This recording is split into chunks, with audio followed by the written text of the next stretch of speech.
고린도전서 15장 1절에서 11절 그리고 53절에서 58절입니다. 53절에서 58절은 나중에 말씀 중에 봉독하겠습니다. 또한 형제들아, 내가 너희에게 선포한 복음을 너희에게 밝히 알리노니 너희 역시 그 복음을 받았으며 또 그 가운데 서 있느니라. 너희가 만일 내가 너희에게 선포한 것을 기억하고 헛되이 믿지 아니하였으면 또한 그 복음으로 구원을 받았느니라. 내가 또한 받은 것을 무엇보다 먼저 너희에게 전하였노니 그것은 곧 성경 기록대로 그리스도께서 우리의 죄들로 인하여 죽으시고 묻히셨다가 성경 기록대로 셋째 날에 다시 살아나시고 게바에게 보이시고 다음에 12 제자에게 보이셨다는 것이라. 그 뒤에 그분께서 500여 형제에게 한 번 보이셨는데 그 중에 대다수는 지금 이때까지 남아있고 어떤 사람들은 잠들었느니라. 그 뒤에 그분께서 야고보에게 보이시고 그 다음에 모든 사도에게 보이셨으며 맨 마지막에는 정한 때를 벗어나서 태어난 자 같은 내게도 보이셨나니 나는 사도들 중에서 가장 작은 자니라. 내가 하나님의 교회를 핍박하였으므로 사도라 불리기에 합당치 못하되 하나님의 은혜로 내가 지금의 내가 되었으니 내게 베푸신 그분의 은혜가 헛되지 아니하여 내가 그들 모두보다 더 많이 수고하였으나 내가 아니요 오직 나와 함께 하신 하나님의 은혜로다. 그러므로 나든지 그들이든지 우리가 그렇게 선포하며 너희가 그렇게 믿었느니라. 아멘. 어디를 찾아가려고 하면 길을 정확히 알아야 합니다. 모르면 물어봐야죠. 또 내가 아는 길을 누가 나한테 물어보면 가르쳐 주지요. 요즘엔 내비가 있어서 거의 물어보는 일이 없는 것 같은데, 근데 모르면서 엉터리로 가르쳐주는 사람들이 있어요. 그리고 알면서도 반대로 가르쳐주는 사람도 있습니다. 그런 거 당해보셨습니까? 사람이 죽은 후에 최종으로 갈 곳은 두 곳밖에 없습니다. 천국과 지옥입니다. 그 누구도 지옥을 사모하면서 목적지로 삼는 사람은 없습니다. 그곳은 영원토록 극한의 고통을 받아야 하는 무서운 곳이기 때문에 지옥을 사모하는 사람은 없겠죠. 그래서 천국을 최종 목적지로 그곳을 향해서 가려고 하면 가는 길을 정확히 알아야 합니다. 그러려면은 그 길을 잘 알고 있는 사람이나 또 잘 안내해 주고 있는 책의 안내를 받아야 합니다. 그 책은 성경책이고 그 사람은 예수 그리스도입니다. 이 사실을 믿고 따라가면 됩니다. 요한복음 14장 6절에 내가 곧 길이요 진리요 생명이라고 말씀하셨습니다. 천국 가는 길이고 천국 가는 진리고 천국에서 누릴 생명이십니다. 현재 우리가 살고 있는 이 몸은 곧 죽겠지만은 다시 살아나서 거기로 가게 될 것입니다. 그걸 부활이라고 말합니다. 지옥 가는 부활을 멸망의 부활, 천국 가는 부활을 생명의 부활이라고 합니다. 예수님을 믿지 않고는 생명의 부활을 할 수가 없습니다. 세상 어느 종교도 부활을 말하지 않습니다. 그리고 또 성경만큼 사후의 세상에 대해서 분명하게 말하는 책이나 경전도 없습니다. 로마서 10장 9절에 보면 내가 만일 내 입으로 주 예수님을 시인하고 하나님께서 그분을 죽은 자들로부터 살리신 것을 내 마음속으로 믿으면 구원을 받으리니.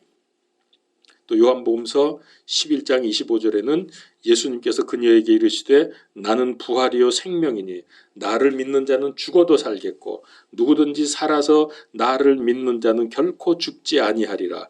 이것을 내가 믿느냐. 여기 말씀대로 이 고린도전서 15장은 부활장이라고 말을 합니다. 처음부터 끝까지 부활에 관한 말씀입니다. 예수님의 부활을 믿지 못하는 사람이 많습니다. 교회를 다녀도 안 믿는 사람이 많습니다. 죽었는데 어떻게 다시 사느냐는 거죠. 결국 예수님께서 하나님이심을 믿지 않기 때문에 부활이 안 믿어지는 겁니다. 요한복음서 10장 17절 18절에 보면은 이러므로 내 아버지께서 나를 사랑하시나니 이는 내가 내 생명을 다시 취하려고 그것을 내놓기 때문이라. 아무도 그것을 내게서 빼앗지 아니하며 내가 스스로 그것을 버리노라. 내게는 그것을 버릴 권능도 있고 그것을 다시 취할 권능도 있느니라. 저는 이 말씀이 참 충격적이었습니다. 메시아로 오셔가지고서 사람들에게 십자가에 달려 죽을 때에 이렇게 해서 잡혀서 돌아가셨구나 생각했는데 알고 보니까 이 말씀을 보니까 스스로 자기 생명을 내놓았다 그랬어요. 그리고 그것을 다시 취할 권능도 자기에게 있다고 말씀하셨습니다. 하나님은 생명의 주인이시고 전능하신데 부활만은 안 된다. 그건 말이 안 되죠. 교회 다니는 사람들은 전능하신 하나님을 믿습니다. 그럼에도 불구하고 부활을 못 믿는 사람들이 많거든요. 예수님은 부활이요 생명이라고 했습니다. 이제 머지않아 주 예수님께서 재림하실 때에 죽은 사람들이 부활합니다. 살아있는 사람들은 휴거될 것입니다. 예수님은 자기의 생명을 버릴 수도 있고 다시 취할 수도 있다. 이게 하나님의 능력이고 생명의 주인의 능력 아닙니까? 근데 이게 어떻게 가능하냐? 에덴 동산에 아담과 이브가 범죄한 이후에 에덴에서 쫓겨나서 마귀가 장악한 세상에서 살게 되었습니다. 그 이후로부터 태어난 모든 인류는 하나님을 반역하고 떠난 죄, 원죄, 자범죄 이런 것들 다죠. 이런 죄들을 지으면서 살고 있습니다. 이게 지금 현재 세상의 모습입니다. 얼마나 더럽고 악하고 어두운 세상입니까? 부자, 가난한 자, 권력자도 또 남녀노소 할 것 없이 죄 가운데서 신음하며 헤매고 있습니다. 서로 빼앗고 괴롭히고 죽이고 속이고 잘난 체 하다가 예외 없이 다 죽습니다.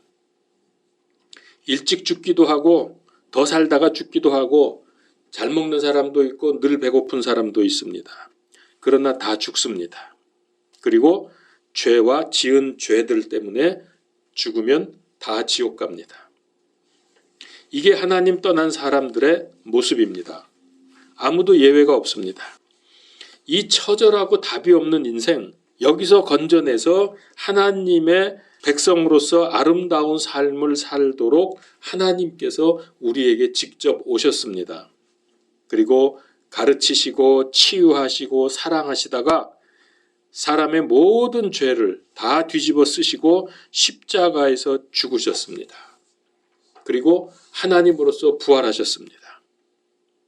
만일 그분이 다시 살지 못하셨다면 십자가의 죽음은 아무 의미가 없어집니다. 우리가 아름답고 최고로 행복한 영원한 천국에 갈 소망을 갖게 된 것은 예수님께서 부활하셨기 때문입니다. 그래서 우리도 하나님의 능력, 예수님의 생명으로 다시 살아날 것이 확실해졌습니다. 이것이 복음입니다. 이거를 믿는 것이 믿음입니다. 복음의 핵심은 십자가이고 부활입니다. 일반적으로 십자가를 더 많이 강조하는데요. 그리고 설교도 주로 그쪽을 많이 하는데 사실 여러분 이 복음을 가만히 묵상을 해보면 부활이 더 핵심입니다. 부활이 우리가 가진 소망의 핵심입니다. 부활은 십자가를 포함하고 있습니다. 십자가에서 속죄와 구원 사역을 완성하시고 이 모든 것들이 현실이 될 것이라는 증거가 예수님의 부활이거든요.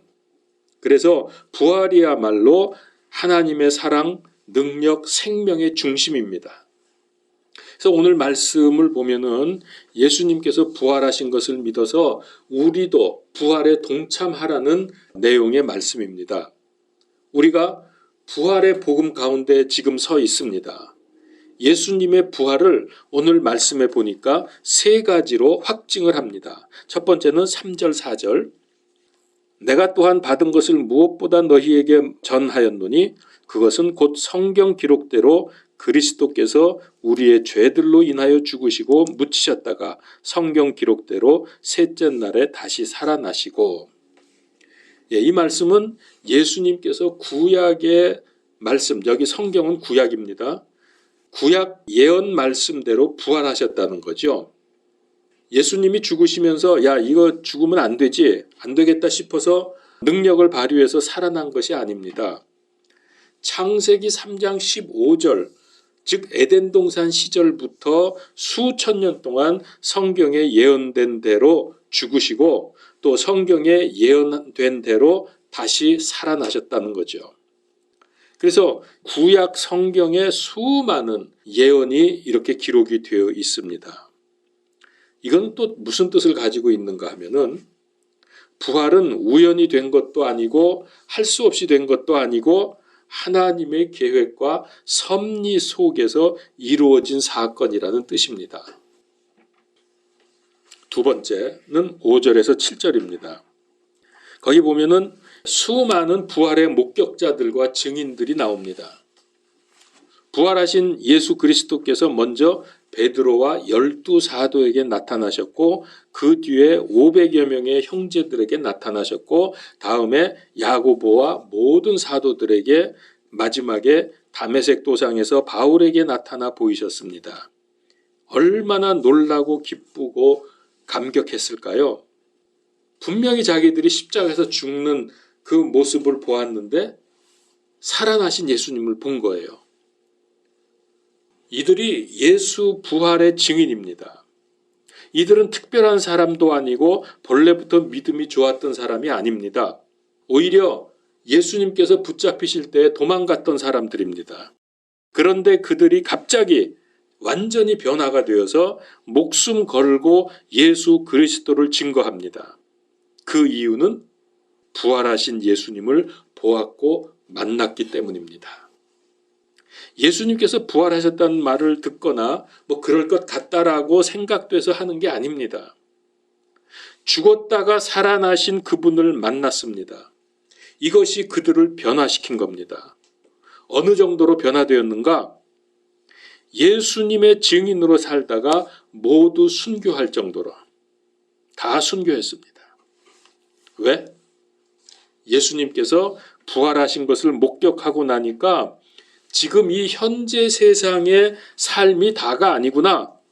나도 부활해서 예수님 계신 천국에서 영생을 누릴 소망이 생겼다는 거죠. 그 확신 때문에 그들은 죽음도 마다하지 않았습니다. 그래서 여기서 죽는 것이 전혀 두렵지 않았습니다. 오히려 예수 그리스도 복음 때문에 죽는 것이 감격스럽고 감사했고 자랑스러웠습니다. 이게 믿음의 힘입니다. 부활의 능력입니다. 얼마나 담대해졌는지 모릅니다.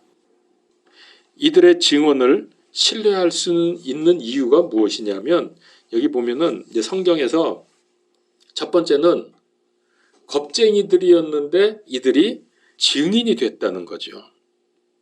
겁쟁이에서 핍박을 무릅쓰고 이와 같이 담대하게 예수 그리스도 복음 십자가와 부활을 증거했다고 하는 것은 그들이 보지 못하고서야 어떻게 목숨을 내놓을 수 있겠습니까?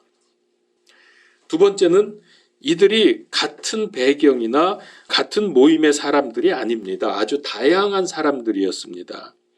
그 중에는 무식한 사람들 어부도 있었고 또 세리 같은 나쁜 지탄을 받는 사람도 있었고 바울 같은 지식인도 있었고 니고데모 같은 권력자도 있었고 아리마대 요셉 같은 부자도 있었습니다. 이렇게 다양한 사람들이었어요. 뭐 자기들끼리 모여서 우리 예수님 부활했다고 우리 다니면서 말하자고 약속을 해서 이러는 게 아니에요.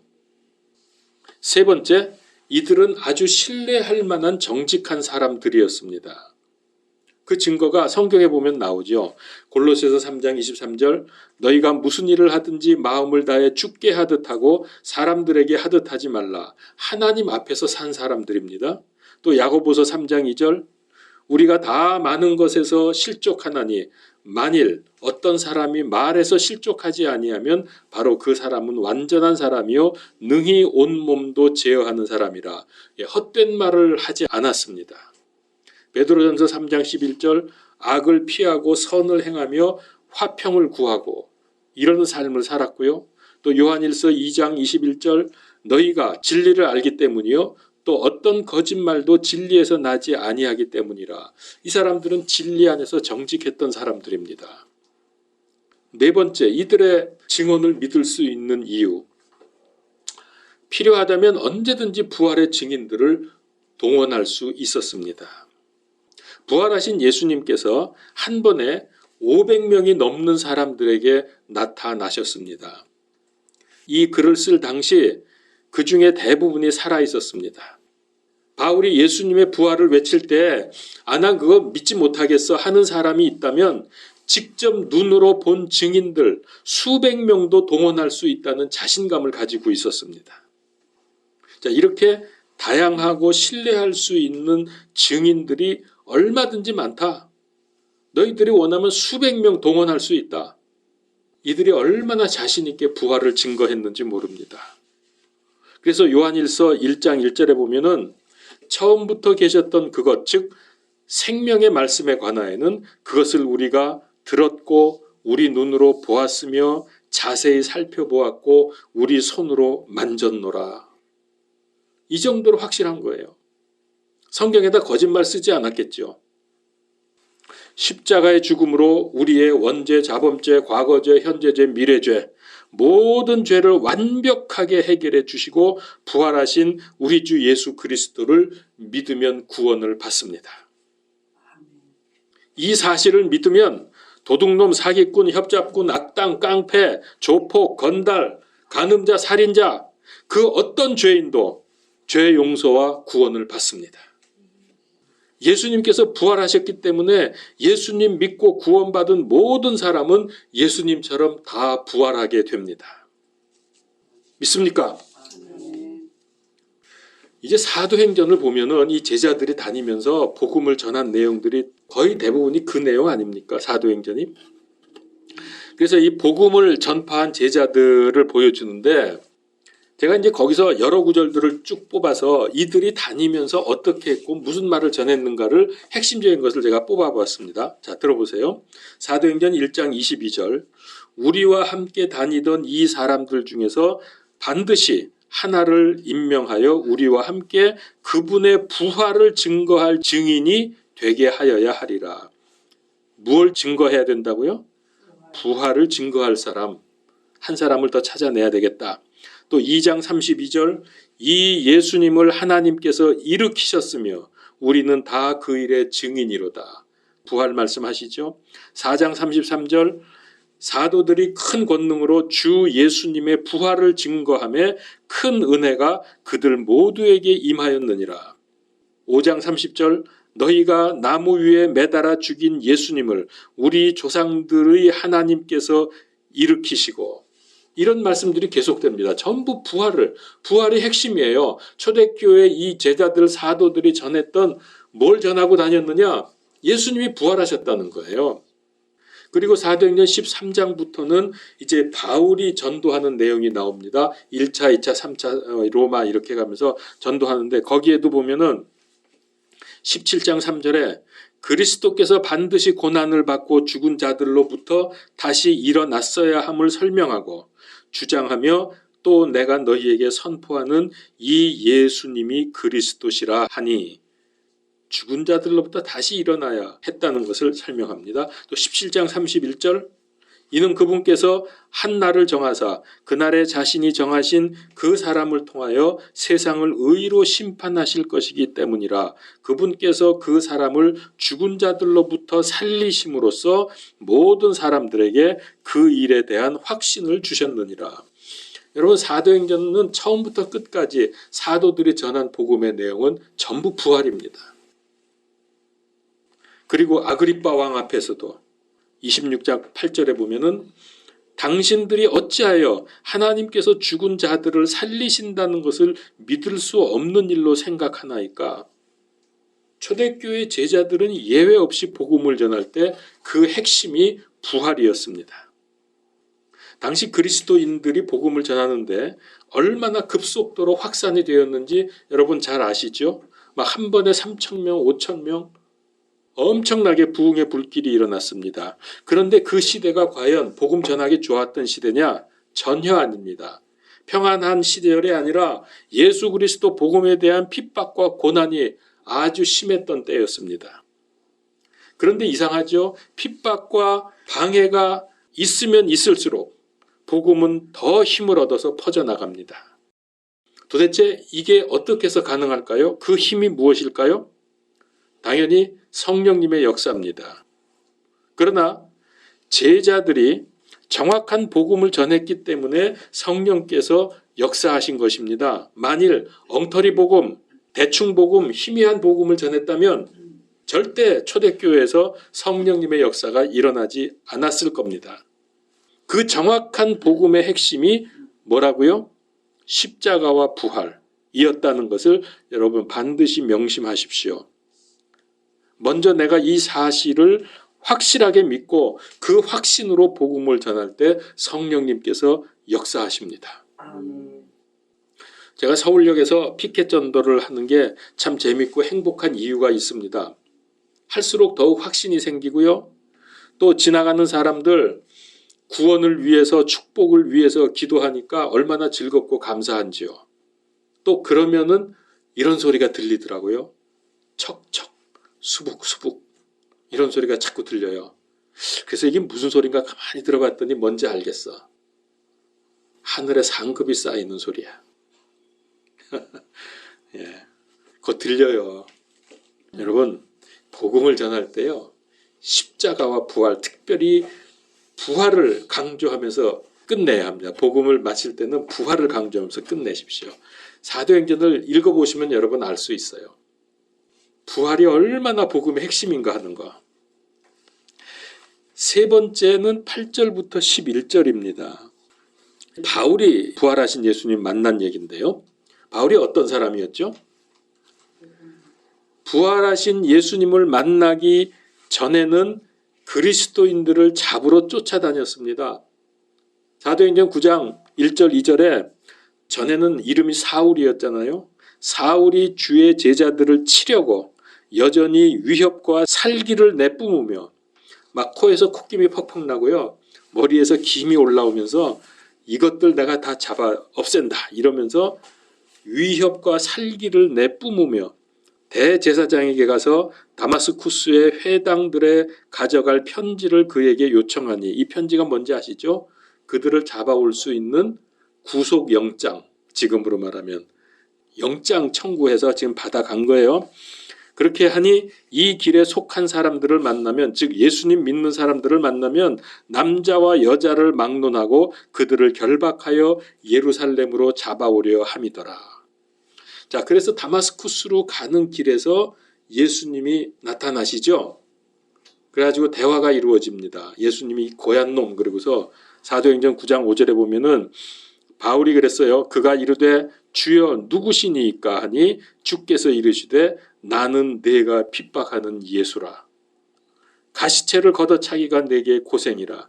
네가 지금 하는 짓은 가시방망이, 가시채를 발로 차는 거야. 그러면은 그게 부러지고 무너지는 게 아니라 네 발만 다쳐. 얼마나 고통스럽냐. 그 말씀이시거든요. 자, 그래서 오늘 말씀에 고백하기를 바울이 10절에서 하나님의 은혜로 내가 지금의 내가 되었으니 내게 베푸신 그분의 은혜가 헛되지 아니하여 내가 그들 모두보다 더 많이 수고하였으나 내가 아니요 오직 나와 함께 하신 하나님의 은혜로라. 이 고백이 나오는 거예요. 이 감격이 바울로 하여금 목숨 건 전도자가 되게 한 것입니다. 그러니까 바울이 그렇게 위대한 전도자가 되고 온 생애를 바쳐서 수많은 고난과 죽음을 무릅쓰고 복음을 전했던 이유는 부활의 예수님을 만났기 때문이에요. 이 변화가 얼마나 귀하고 참 신기했던지 바울이 똑같은 말을 이후에 2번이나 반복합니다. 똑같은 내용. 여러분 사도행전 보면 이 얘기 나오잖아요. 그러니까 사실 이 내용이 3번 나오는 거예요. 자기가 경험한 거, 그 다음에 아그리빠 왕 앞에서 한 번 또 이 얘기하죠. 그 다음에 성난 군중들 앞에서 또 이 얘기를 합니다. 근데 참 희한하게도 이 똑같은 얘기를 성경은 3번을 다 기록을 하고 있어요. 똑같이. 하나님께서 그렇게 기록을 해 주신 거예요. 왜 그럴까요? 이게 이렇게 중요한 일이에요. 이게 이렇게 귀한 사건이에요. 바울만이 아니라 오늘 우리에게도 이것을 보면서 정말 우리 주님께서 부활하셔서 지금 하늘에서 우리를 기다리고 계시는구나. 이거 믿으라는 거예요. 성경에 똑같은 얘기 3번씩 반복된 거는 없습니다. 이렇게.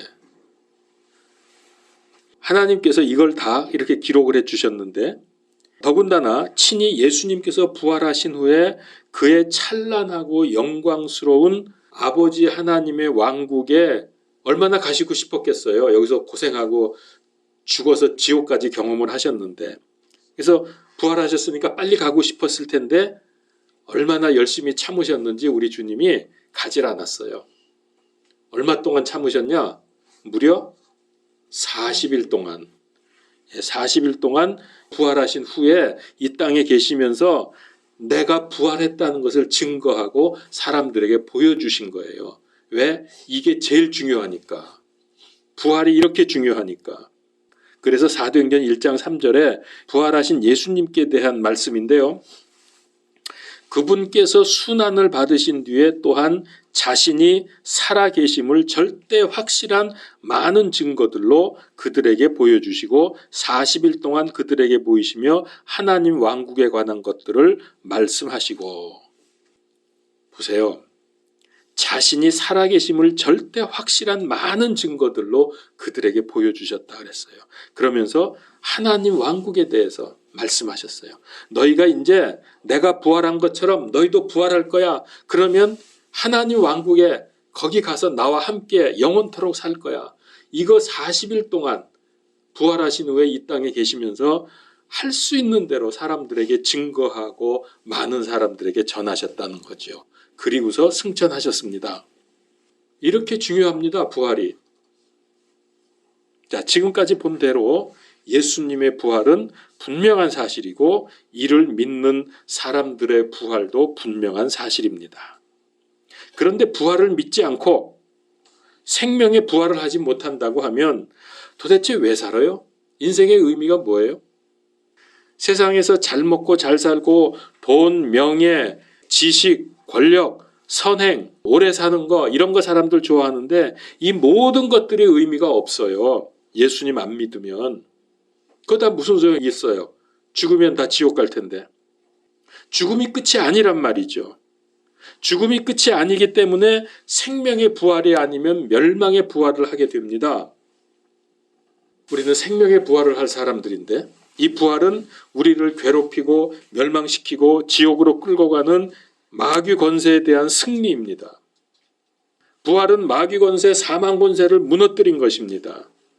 창세기 3장 15절 말씀대로 부활은 뱀의 머리를 부신 것입니다. 그리고 승리를 선포한 것입니다. 자, 오늘 본문 말씀 이제 아까 안 읽은 부분을 읽어보겠습니다. 고린도전서 15장 53절에서 58절. 부활이 그 얼마나 놀라운 승리인가를 말씀해 줍니다. 이 썩을 것이 반드시 썩지 아니함을 입고 이 죽을 것이 반드시 죽지 아니함을 입으리로다. 그리하여 이 썩을 것이 썩지 아니함을 입고, 이 썩을 건 뭐죠? 우리의 몸입니다. 54절. 그리하여 이 썩을 것이 썩지 아니함을 입고 이 죽을 것이 죽지 아니함을 입을 때에는 기록된 바 사망이 승리 가운데서 삼켜졌도다 하신 말씀이 성취되리라. 오 사망아 너의 쏘는 것이 어디 있느냐? 오 무덤아 너의 승리가 어디 있느냐? 사망에 쏘는 것은 죄요 죄의 힘은 율법이니라. 그러나 우리 주 예수 그리스도를 통하여 우리에게 승리를 주시는 하나님께 감사하노라.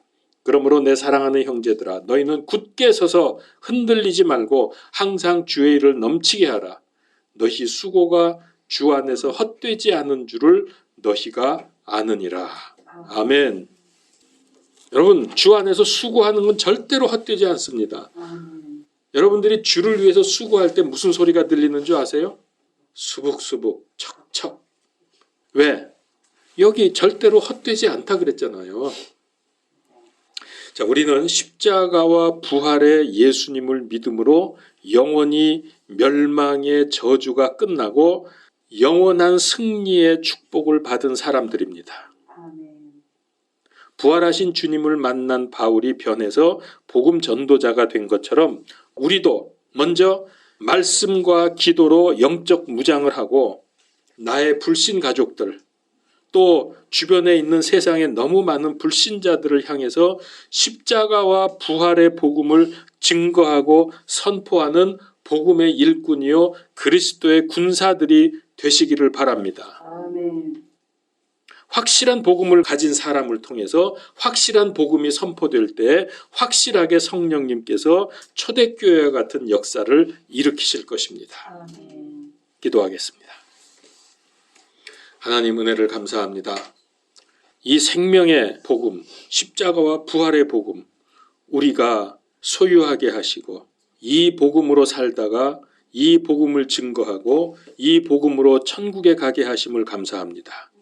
하나님, 이제 이것을 살아있는 동안에 할 수 있는 대로 많은 사람들에게 증거하며 구원의 길로 인도하는 참으로 하나님께 영광 돌리며 복받은 인생들이 다 되게 하여 주옵소서. 주 안에서의 수고가 결단코 헛되지 않다고 하셨사오니 아버지여 이 수고를 우리가 감사하며 기뻐하며 어떠한 어려움과 핍박 속에서도 감당해 나아갈 수 있도록 인도하여 주시옵소서. 예수 그리스도 이름으로 기도하옵나이다. 아멘.